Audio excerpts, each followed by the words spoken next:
에베소서 강의 22번째 시간입니다. 알게 되기를 빕니다 라는 제목으로 하나님 말씀을 증거하겠습니다.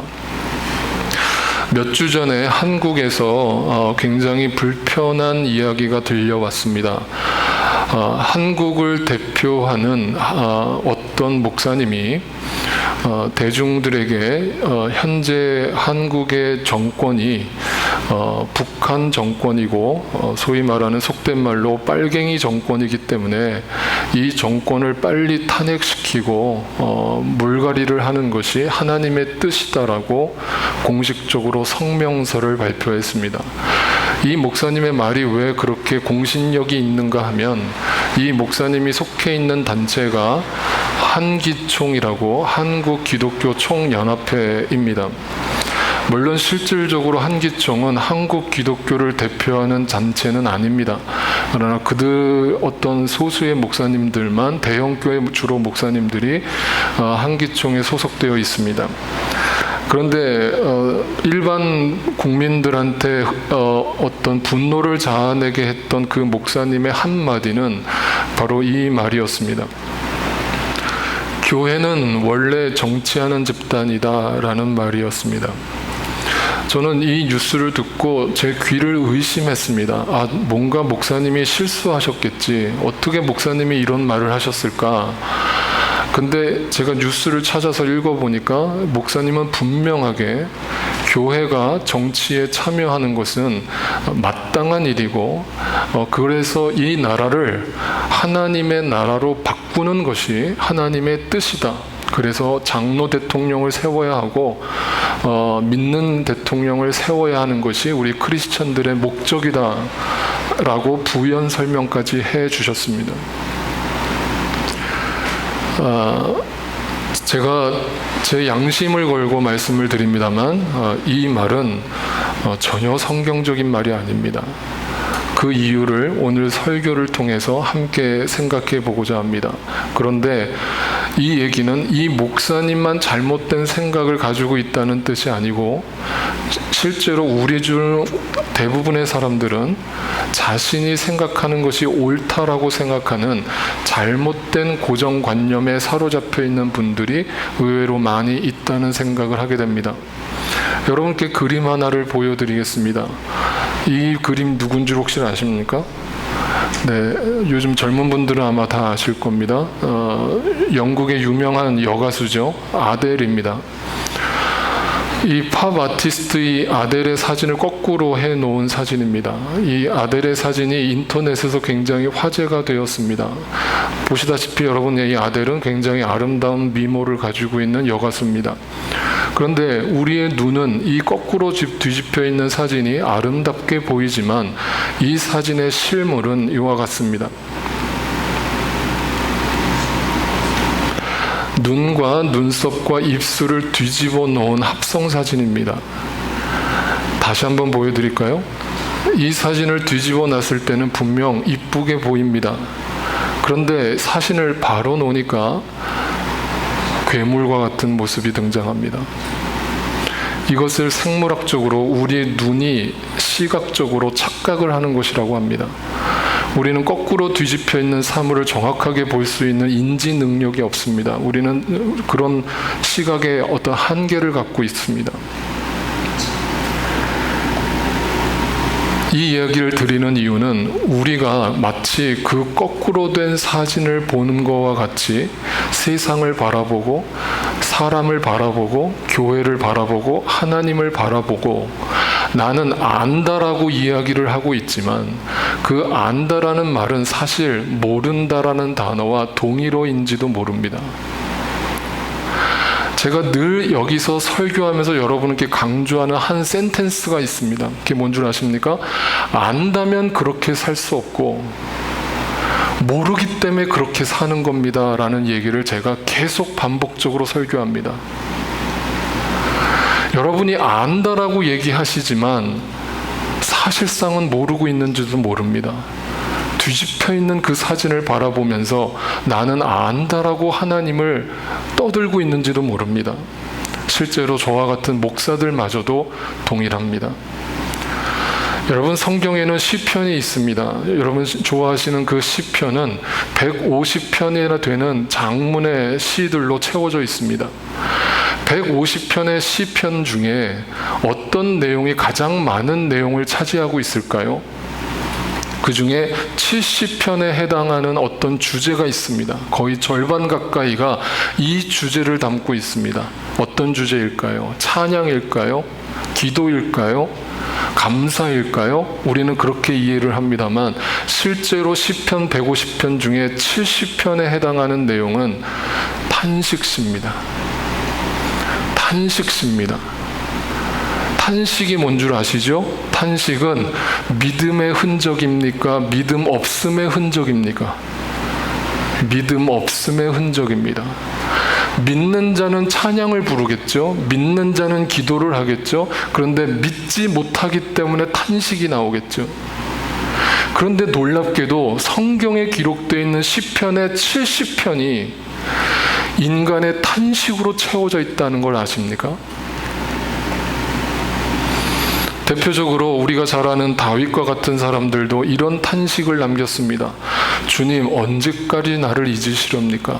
영원히 잊으시렵니까? 언제까지 나를 외면하시렵니까? 언제까지 나의 영혼이 아픔을 견뎌야 합니까? 언제까지 고통을 받으며 괴로워하여야 합니까? 언제까지 내 앞에서 의기양양한 원수의 꼴을 보고만 있어야 합니까?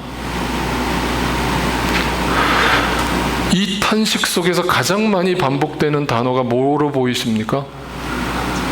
뭐로 보이십니까? 네, 언제까지입니다. 언제까지를 모르는 인간의 그 탄식은 무엇을 전제로 합니까? 내일을 모른다는 것을 전제로 합니다. 내일을 아는 사람이 언제까지, 주님 언제까지 이 상황에 내버려 두실 겁니까? 라는 탄식이 나오겠습니까? 안 나옵니다. 근데 내일이 안 보이니까 우리는 이런 탄식을 날마다 뱉으면서 살아갑니다. 또 시편 73편에는 아삽이라고 하는 사람이 이런 또 고백을 합니다. 한마디로 모르겠답니다. 73편에는 이런 고백을 합니다. 내가 무엇 때문에 마음을 깨끗이 했단 말입니까? 내가 그동안 왜 예수를 믿었습니까? 이 말입니다. 내가 왜 그렇게 하나님 말씀을 따랐습니까? 이 말입니다. 내가 죄를 짓지 않고 성실하게 살려 했던 것이 도대체 무슨 소용이 있습니까? 나는 하루 종일 고통을 당하며 매일 아침마다 주님께 벌을 받습니다. 나는 이 모든 일들을 이해해 보려고 무척이나 애썼지만 그것은 불가능한 일입니다. 아삽은 성가 대장이었습니다.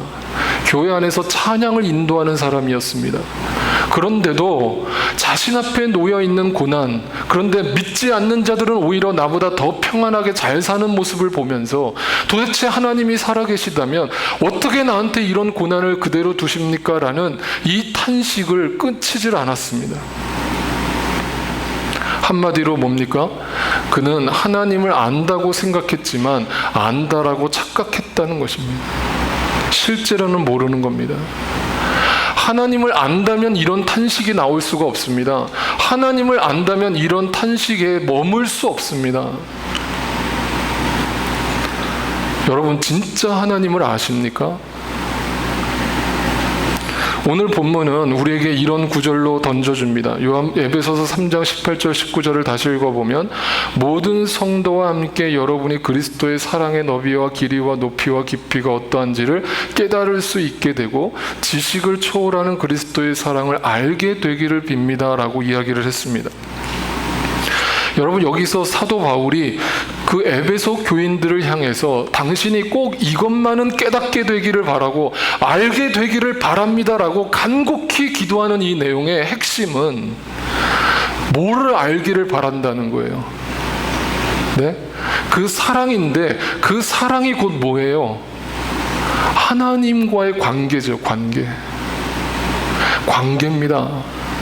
신앙은 그래서 관계입니다. 릴레이션십입니다. 여러분이 하나님과 어떤 관계를 맺고 있느냐가 여러분의 신앙이고 여러분의 믿음입니다.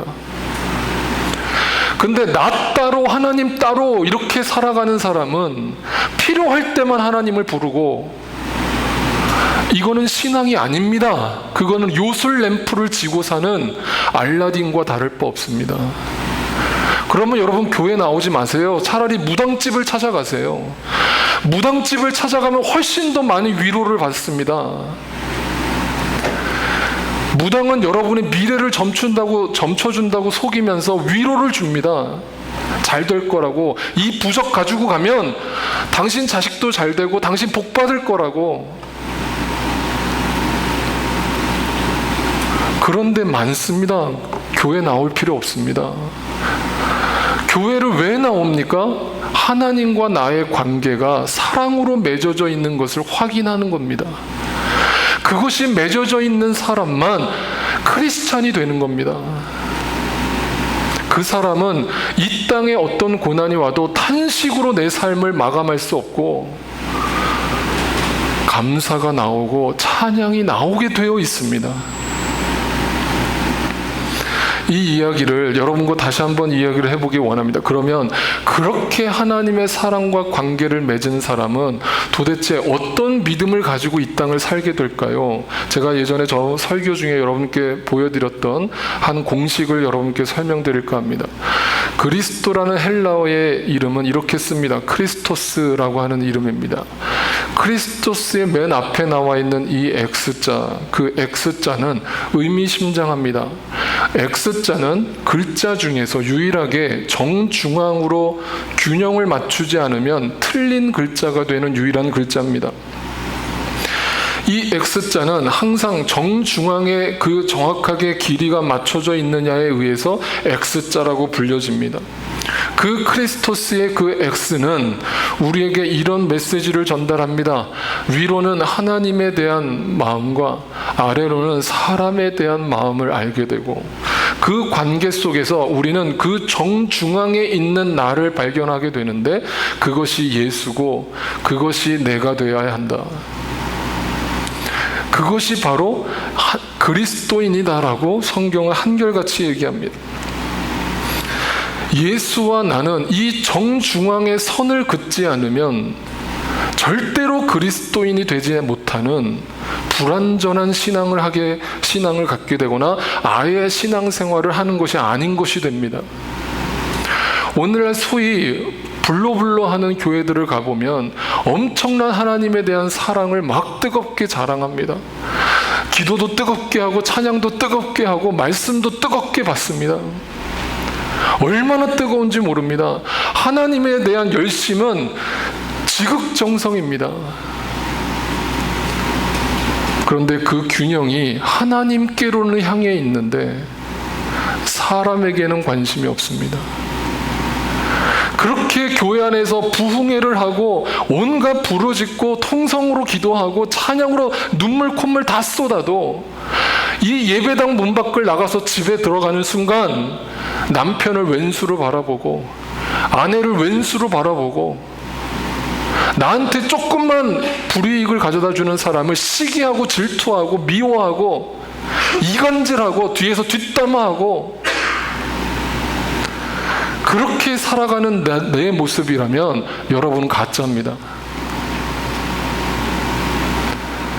어떤 사람은 하나님은 모르겠고 하나님은 내가 잘 모르겠고 만난 적도 없고 보이지도 않으니까 하나님은 둘째로 제쳐놓고 눈에 보이는 사람, 그래 교회 내가 나가는 이유 이민 생활 속에서 힘든데 사람들 서로 교회 가서 사람들 의지하면서 좀 도와가면서 또 도움도 받으면서 그렇게 사람 좋아하면서 가면 되지, 교회는 사람만 좋으면 되지. 그래서 사람이 마음에 안 들면 교회를 쉽게 옮겨버리고 그 사람의 마음속에 하나님이 있습니까? 도대체 교회를 왜 나오는 겁니까?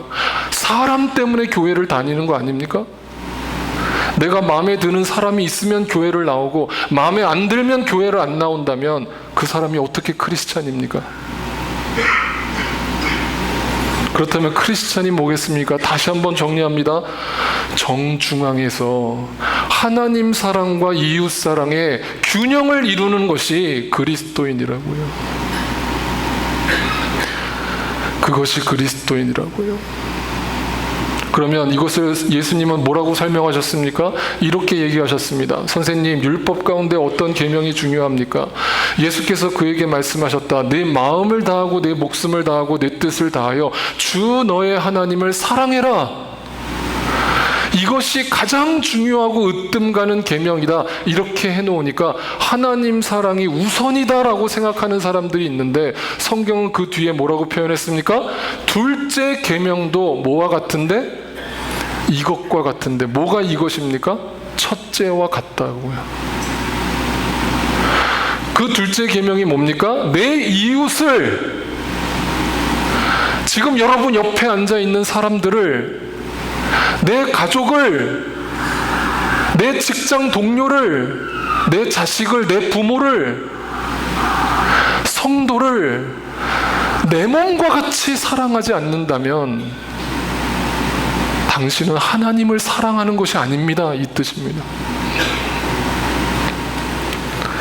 그래서 고린도전서에서는 그 말도 많고 탈도 많은 고린도 교인들을 향해서 성령의 외적인 다양한 은사들은 충만하게 일어났지만, 예언도 받고 방언도 하고 막 온갖 신유의 역사가 일어났지만, 그 은사를 받지 못한 사람들을 시기하고 비난하고 정죄하고 판단하고 하고 앉아있는 그 고린도 교인들한테 사도 바울이 편지를 쓰면서 13장에서 내가 예언하는 능력을 가지고 있을지라도, 네가 하나님을 그렇게 특별하게 만났다 할지라도, 그 모든 비밀과 모든 지식을 가지고 있을지라도, 저 산을 옮길 만한 믿음이 있을지라도 드러나는 사랑이 없다면 너는 가짜다. 너는 예수 헛믿고 있는 것이다 라고 사도 바울은 고린도 교인들한테 세게 이야기했습니다. 아주 세게 이야기했습니다. 정신 차리라고. 요한일서 3장은 그래서 우리에게 더 분명하게 가르쳐줍니다. 아버지께서 우리에게 얼마나 큰 사랑을 베푸셨는지를 생각해 보십시오. 하나님께서 우리를 자기의 자녀라 일컬어 주셨으니 우리는 하나님의 자녀입니다. 세상이 우리를 이해하지 못하는 까닭은 하나님을 뭐 한다고요? 알지 못하기 때문이라고요. 그럼 여기서 세상이 누굽니까? 세상이 누굽니까? 교회 바깥에 있는 사람들입니까? 아닙니다. 교회 안에 세상이 있습니다. 어떤 사람들은 하나님을 믿지 못하는 자들이 세상입니다. 교회 안에 있으면서 세상의 방식과 세상의 가치관으로 여러분이 이 자리에 앉아 있다면 여러분이 세상입니다. 그런데 요한일서에서 사도 요한은 뭐라고 간곡히 부탁하냐면 그 큰 사랑이 누구라는 거예요. 큰 사랑이 누구라는 거예요. 하나님이라는 거예요. 그 하나님과 큰 사랑은 뗄래야 뗄 수 없는 관계라고요. 그런데 그 하나님을 아는 사람은, 큰 사랑을 알게 되고 그 큰 사랑을 아는 사람은 반드시 이 땅에서 세상 사람들이 도저히 이해 못하는 방식의 삶을 살게 되는데, 그게 용서로 나오고, 그게 누군가를 향한 원수와 같은 사람마저도 사랑할 수 있는 마음으로 나오는 것이 이 세상은 도저히 이해 못하는 것입니다.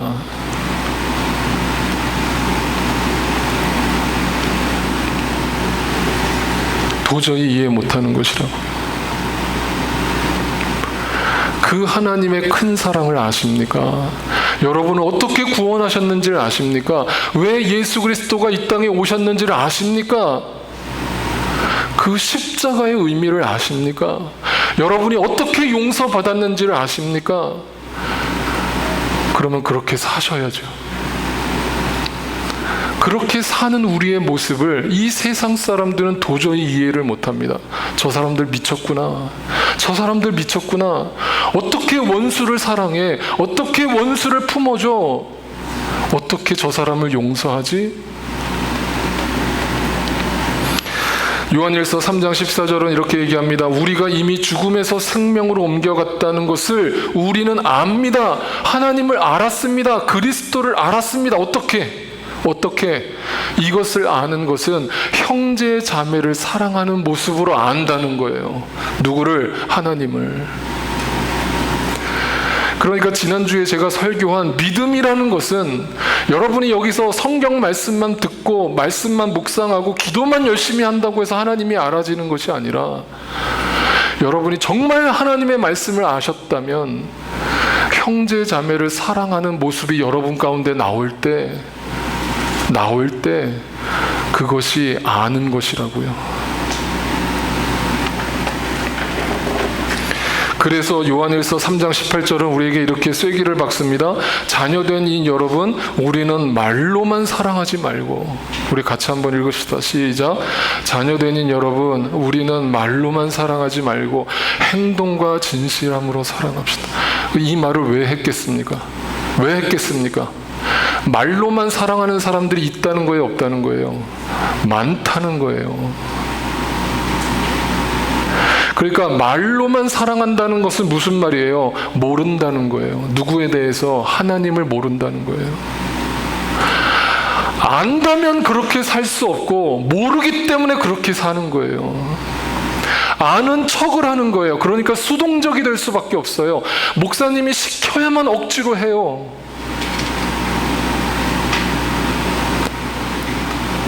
이렇게 설교하고 나면, 아 그래, 노력해봐야지, 사랑해봐야지.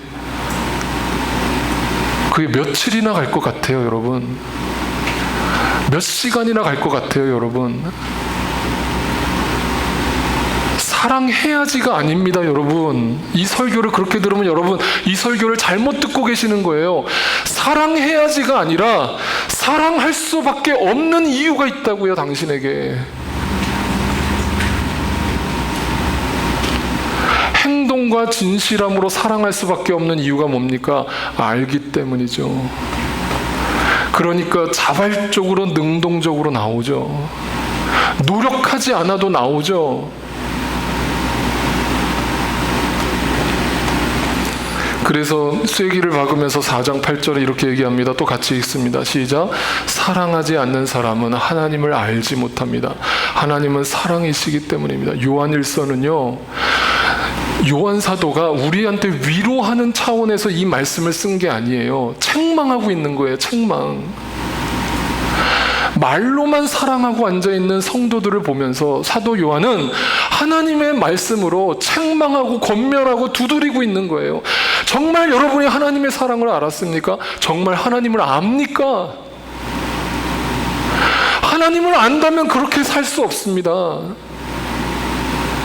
오늘날 교회가 세상 사람들한테 이렇게 손가락질을 받는 이유는 우리가 그렇게 살지 못하기 때문입니다. 진리가 변질돼서가 아니라, 진리가 왜곡돼서가 아니라, 진리가 가짜여서가 아니라, 하나님이 없기 때문이 아니라 우리가 그렇게 살아내지 못하기 때문입니다. 사랑하지 않는 사람이라는 말의 뜻이 뭡니까? 행함과 진실함이에요. 행함과 진실함으로 사랑하지 않는 사람은 하나님을 알지 못한다고요. 그래서 요한일서 3장, 아까 예수님의 새 계명을 다시 한번 확인시켜 줍니다. 우리가 구하는 것은 무엇이든지 하나님에게서 받을 것입니다. 우리가 하나님의 계명을 지키고 하나님께서 기뻐하시는 일을 하기 때문입니다.